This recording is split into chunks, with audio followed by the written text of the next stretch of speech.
हे hi friends, हम लोग UP PCS GS paper 3 next 30 days में कंप्लीट कर देंगे। आप लोगों ने मेरे पुराने वीडियो भी देखे होंगे। हम लोग अभी यूनिट थर्ड हम लोग कर रहे हैं, जिसमें है सरकार के बजट के अवयव तथा वित्तीय प्रणाली। राइट, इसमें एक लेक्चर ऑलरेडी कंप्लीट हो गया है। हम आज सेकंड लेक्चर करेंगे, तो हम जीएस का ये पेपर नेक्स्ट 30 डेज में कंप्लीट कर देंगे।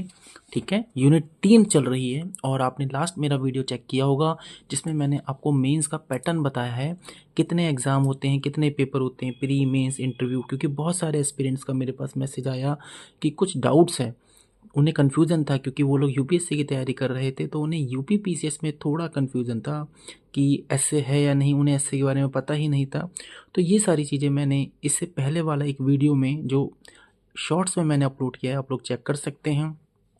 तो आज हम दोबारा से पढ़ेंगे यूनिट थर्ड। ठीक है, यूनिट थर्ड का एक टॉपिक कंप्लीट हो गया था, बट स्टिल मैं उसको थोड़ा सा फिर से बताऊंगा ताकि आप लोगों को याद आ सके। मैं कुछ दिन अवेलेबल नहीं था, ठीक है, इसलिए थोड़ी सी जो वीडियो है थोड़ा सा गैप आ गया, बट आपको टेंशन लेने की ज़रूरत नहीं है। हम नेक्स्ट 30 डेज में सब कुछ कंप्लीट कर देंगे। तो यूनिट थर्ड चल रही थी। यूनिट थर्ड में हम, आपको याद होगा, मैंने आपको सरकारी बजट बताया था। ठीक है, सरकारी बजट के मैंने बताया था 2 पार्ट्स होते हैं, जिसमें आय होता है, जो सरकारी बजट है, ठीक है, इसकी डेफिनेशन क्या होता है सब बताया था, आप लास्ट वीडियो में चेक कीजिए। अब सरकारी बजट के, यानी कि इंग्लिश में बोले तो government budget. Right, government budget.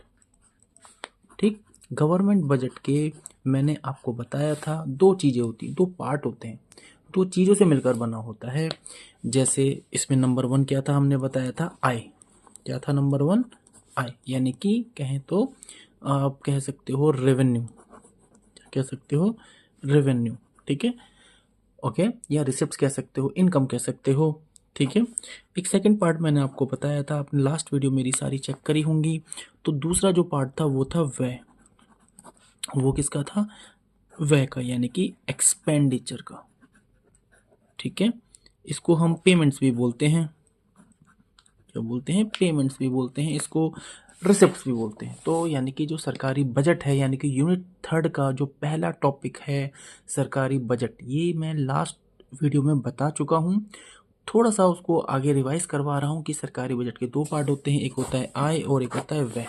ठीक है, रेवेन्यू और एक्सपेंडिचर। ठीक है, अब आय को भी मैंने आपको आगे एक्सप्लेन करा था, आय क्या होती है, आपको याद होगा, नहीं याद हो तो थोड़ा सा बता रहा हूँ, क्योंकि आज तो हम व्यय पढ़ेंगे, एक्सपेंडिचर पढ़ेंगे, बट थोड़ा सा मैं लास्ट वीडियो को दोबारा से रिवाइज करा रहा हूँ, ताकि जो लोग न्यू ज्वाइन करे हैं, कुछ बिगिनर हैं जो नए नए तैयारी शुरू कर रहे हैं, और जो लोग थोड़ा सा भूल गए हैं, उनको मैं सारी चीज़ें रिवाइज करा दूँ। ठीक है, तो हम पढ़ेंगे व्यय, लेकिन थोड़ा सा हम रिवाइज करेंगे आय के बारे में। अब आय क्या थी, आपको याद होगा, मैंने आय के भी थोड़ा सा बताया था।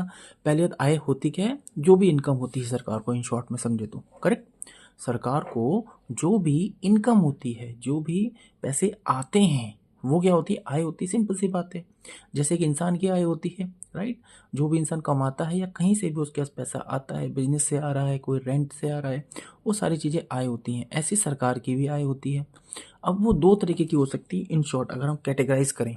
ठीक है, बहुत ब्रॉड लेवल पर अगर हम कैटेगराइज करें, तो हम कह सकते हैं जो गवर्नमेंट की आय है वो 2 टाइप की है, 2 प्रकार की हो सकती है।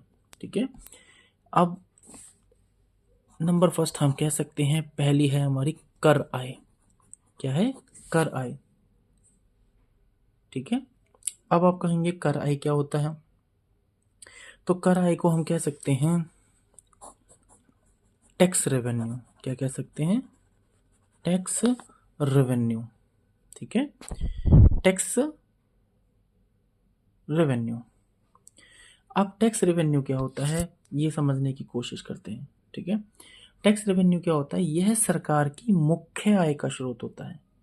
यह सरकार की मुख्य आय का स्रोत होता है। राइट,